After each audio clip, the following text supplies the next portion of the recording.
The ship trembled as it pierced Earth's upper atmosphere.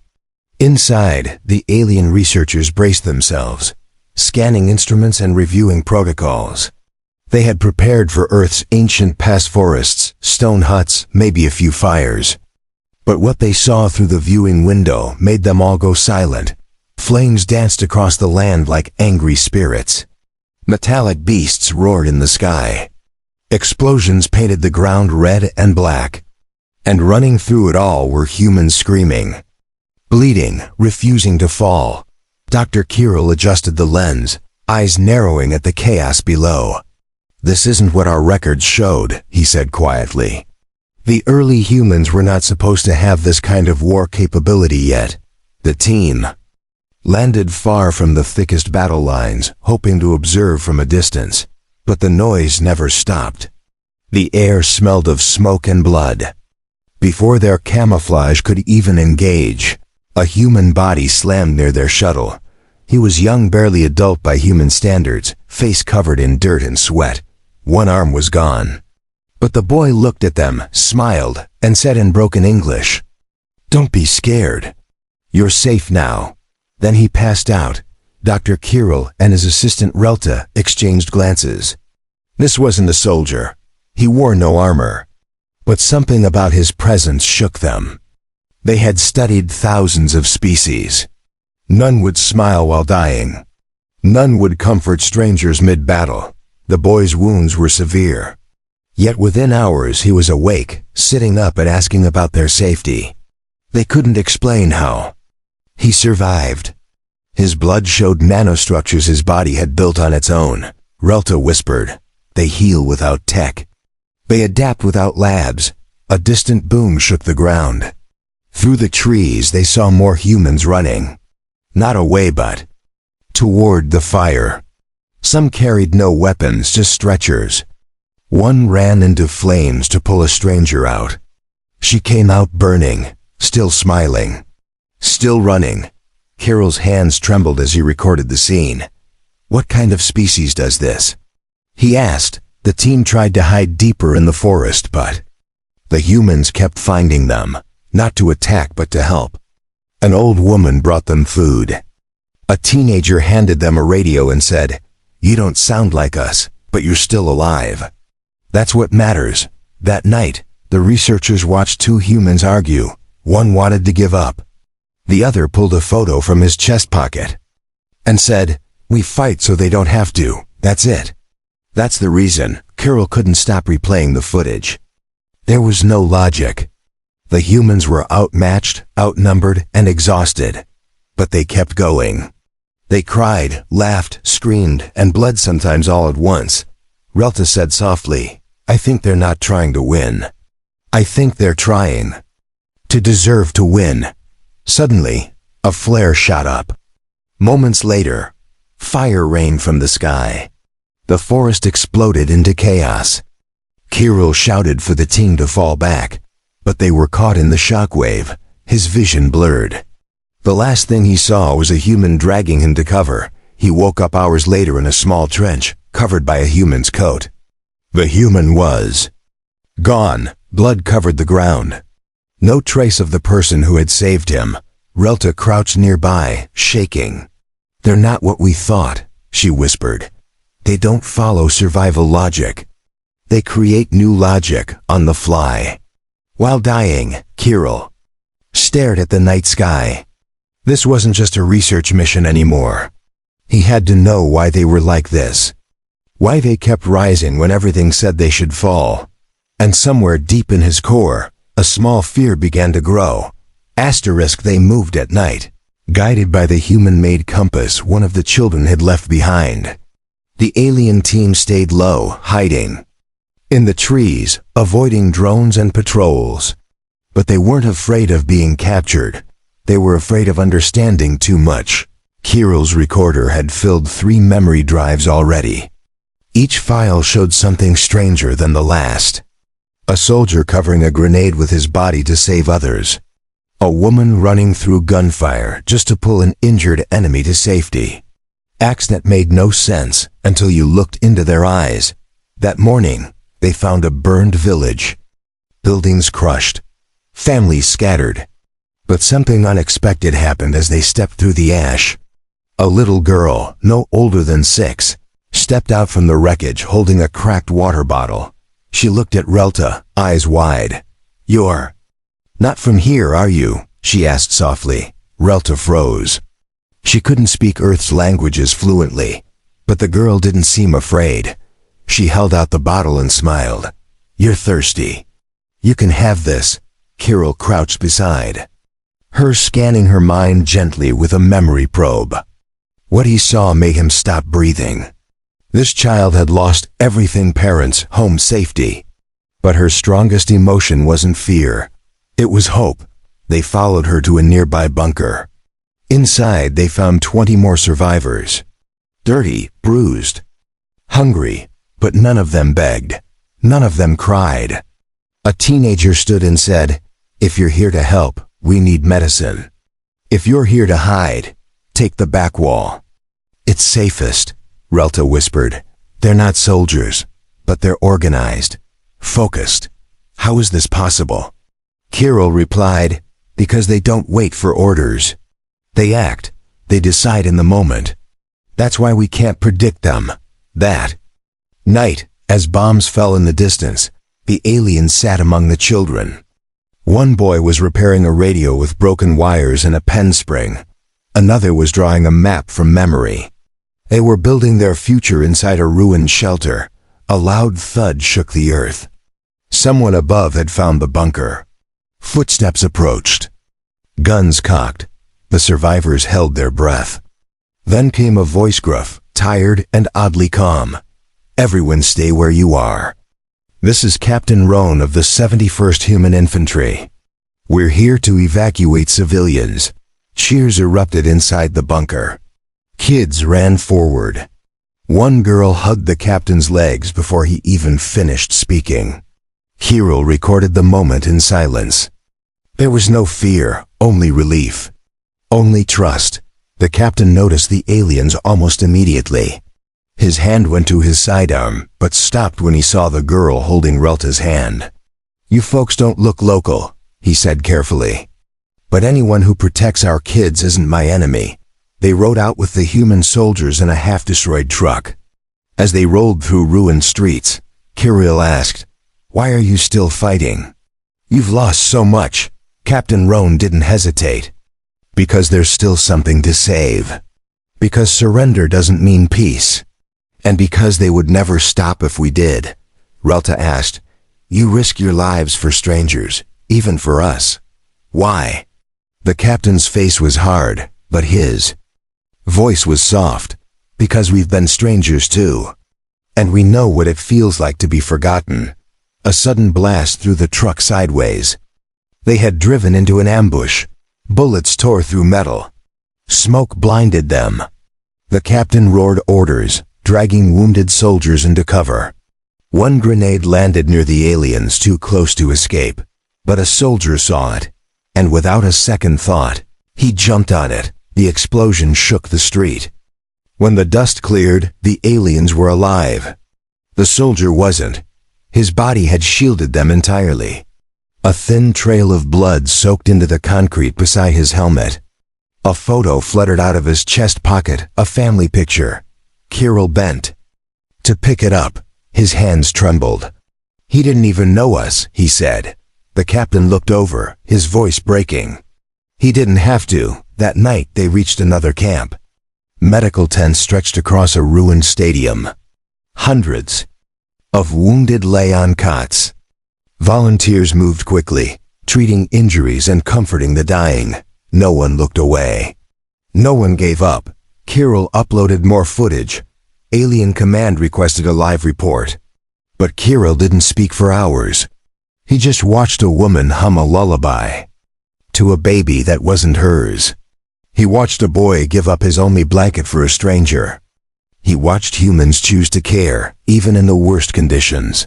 Finally, he spoke into the recorder. They break their own rules. They sacrifice without reason. They turn disaster into something unexplainable. I thought this mission was to observe them, but I think We were sent here to understand ourselves. He looked out at the camp. Fires glowed in the night, but they weren't from war, they were from warmth. People shared stories, food, silence. No one slept easy. But no one slept alone. Relta whispered, "They aren't just survivors. There's something else entirely." Kirill nodded slowly, eyes still wide. "They are the reason the galaxy should be afraid." The camp was quiet when Kirill woke up. Morning mist curled around the tents. Somewhere in the distance, a bell rang twice, one long, one short. A code. It meant more wounded were coming. Relta was already outside, her eyes fixed on a stretcher being carried into the tent. The man on it was barely conscious. Blood soaked through his uniform. His left leg was gone. Half his ribs were shattered. Yet somehow his eyes were open. Watching, Captain Roan walked beside the stretcher, speaking to the nurses in a low voice. This one was found crawling through a minefield. He marked each live explosive with stones so the next team wouldn't step on them. Then he collapsed. Kirill approached slowly, scanning the man's readings. "This body should be dead," he said softly. "There's no reason for this heart to keep beating," a nurse whispered. "He's Sergeant Micah Vance. We call him the broken hero. He's been declared dead 3 times. Each time he just wakes up again." The sergeant blinked, locking eyes with Kirill. There was no fear, just quiet defiance. Later that day, Relta sat beside his cot, trying to understand. What drove him? His body refused most medicine. His pain levels were beyond what any species could endure. But he didn't scream. He just asked one question over and over. Did the others make it? Kirill watched closely.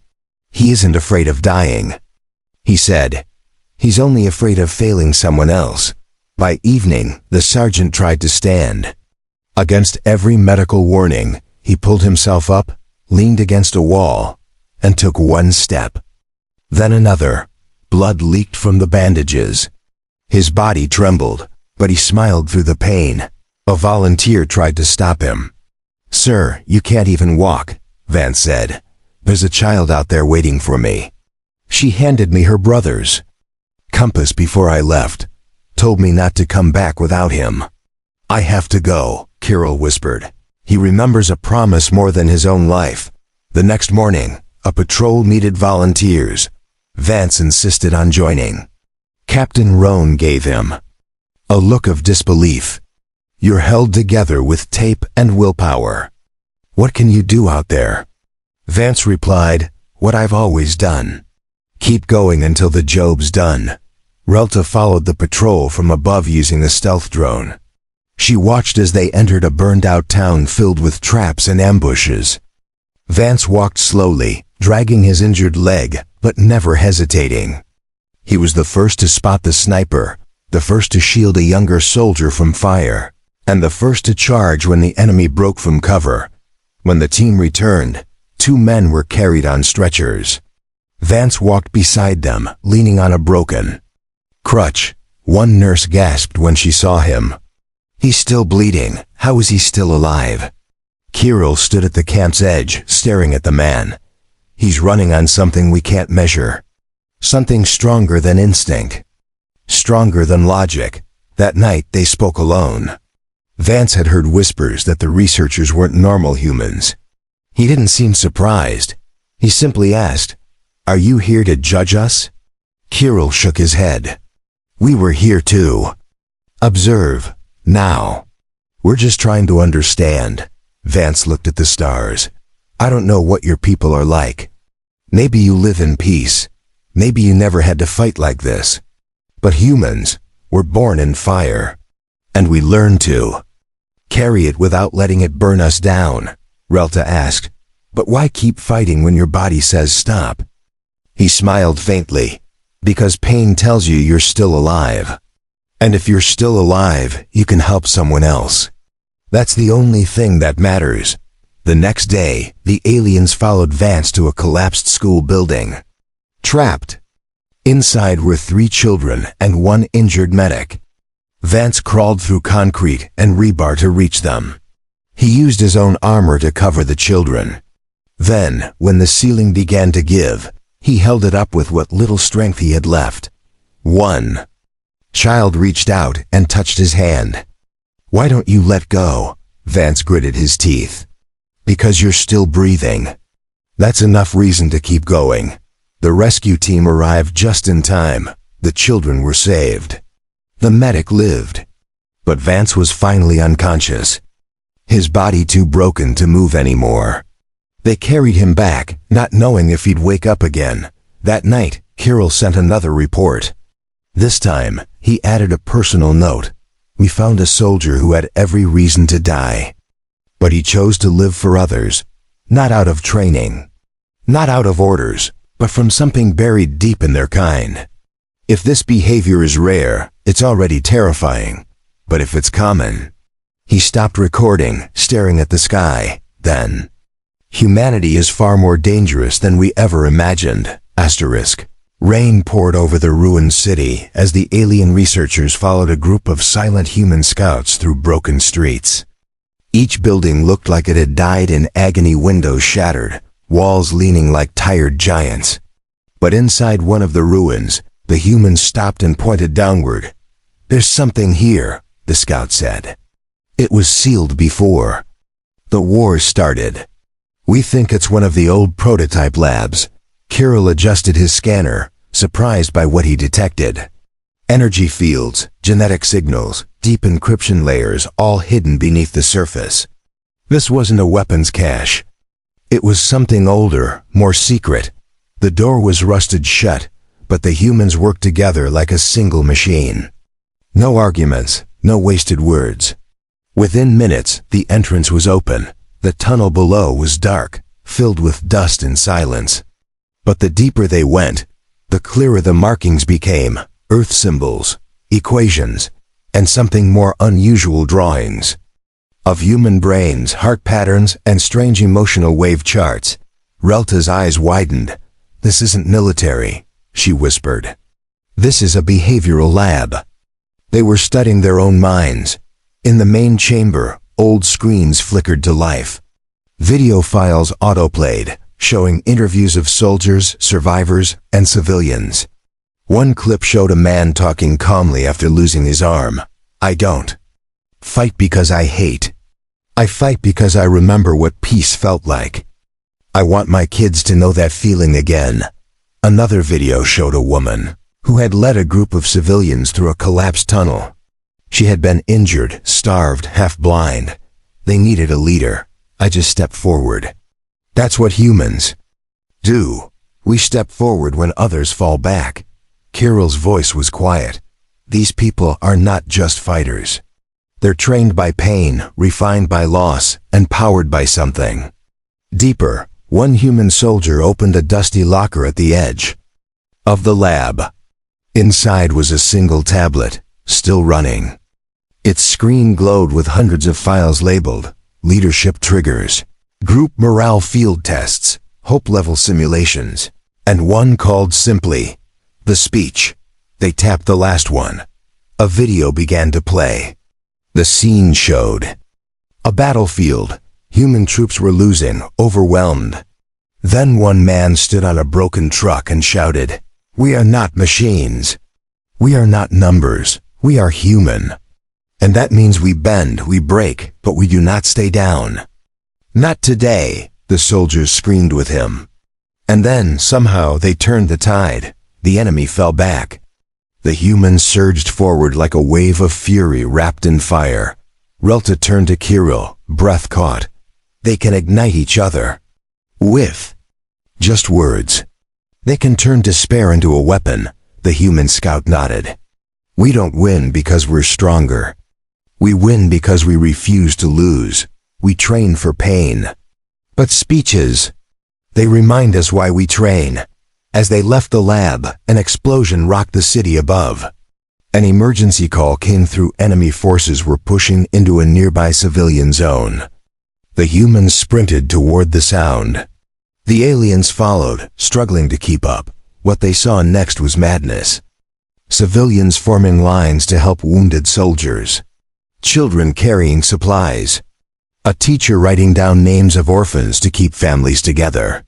One man stood with a wooden bat, defending a line of injured with nothing but his voice and a stare. A group of enemy machines advanced through the smoke. The humans had little ammunition. They began to fall back. Then a voice echoed through the ruins. "Hold your ground. They can take our buildings, but they cannot take our will." The voice came from a teenager standing on top of a crashed truck. He had no weapon, just a broken flag tied to a stick. But as his words reached the others, something changed.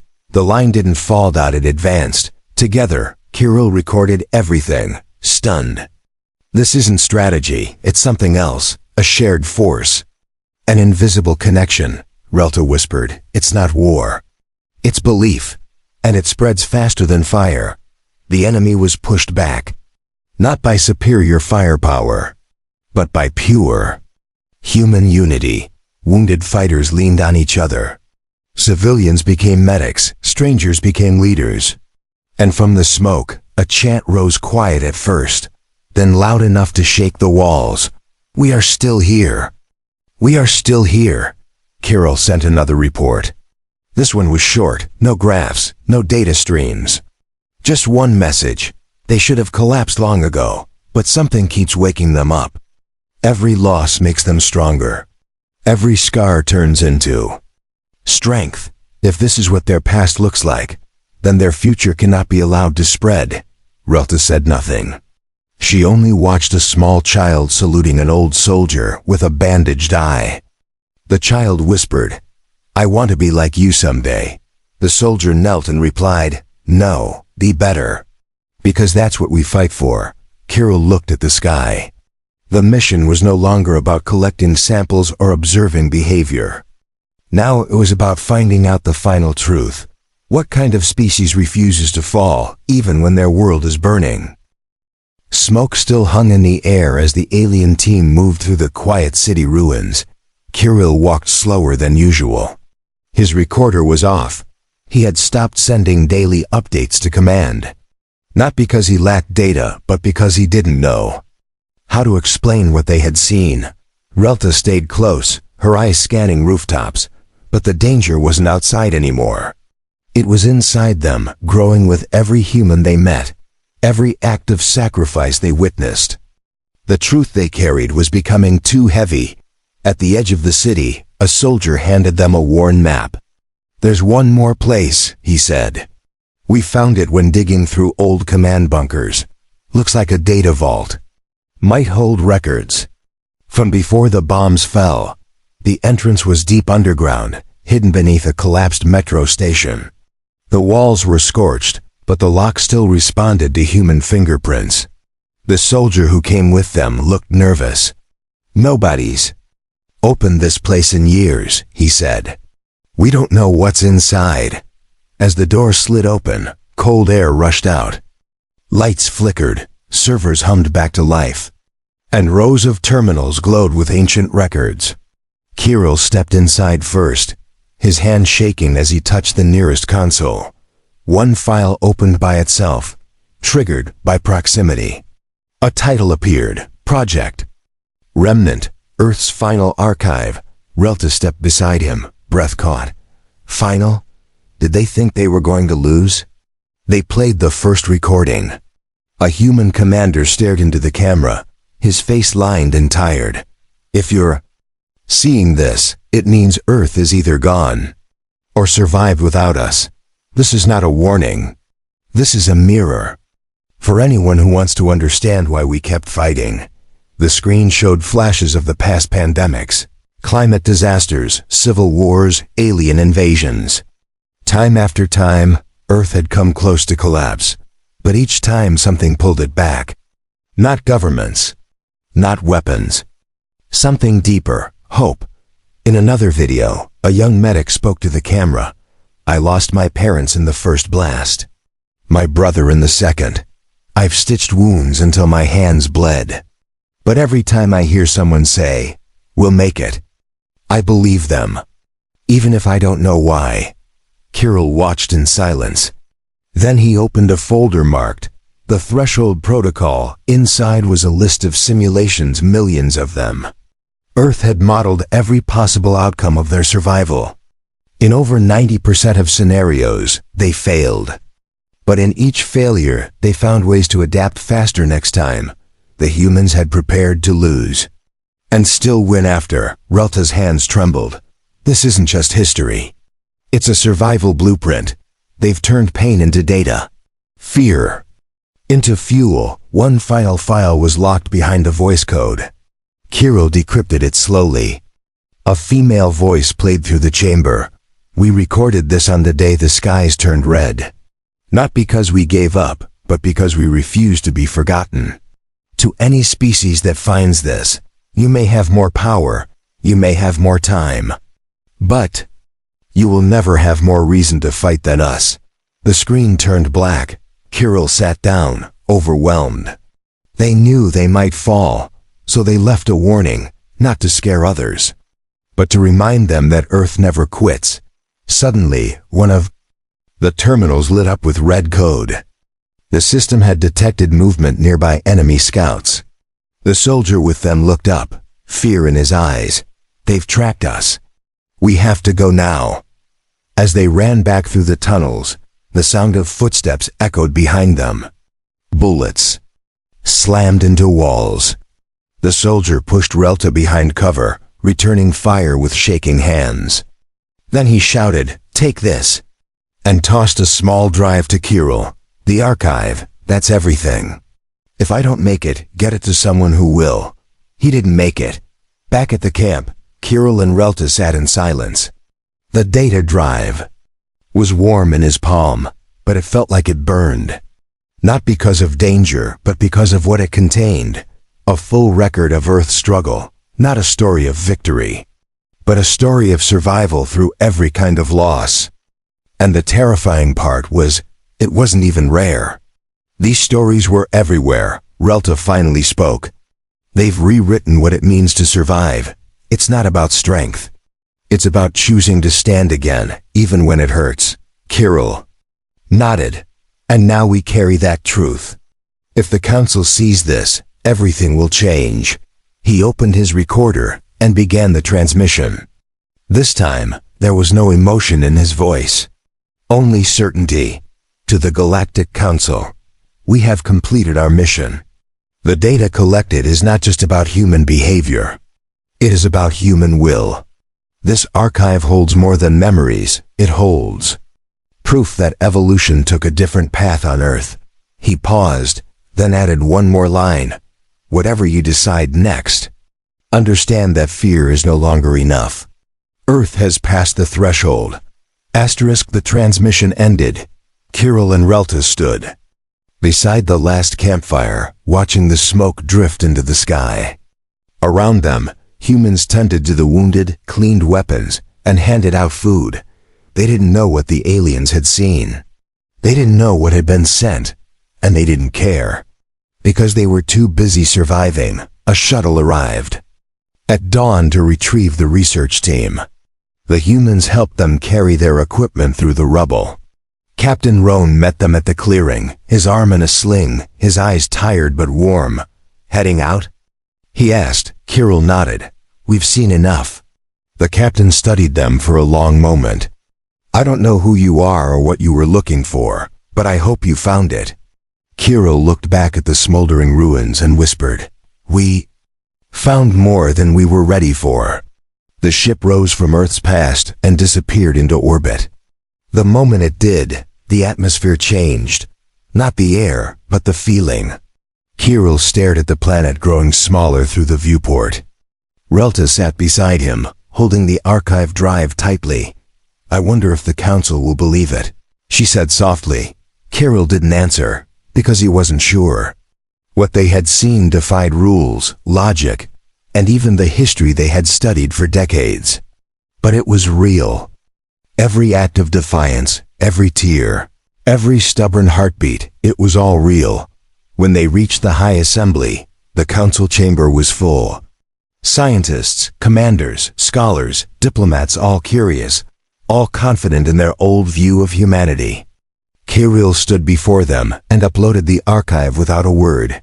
The footage, played. It showed blood, fire, kindness, madness, humans charging into hopeless battles with laughter on their lips, children holding strangers' hands, soldiers singing while wounded, leaders rising from ruins, the broken hero, the bunker girl, the boy with the compass. The final message from Earth's archive. At first, the council was silent. Then the questions began.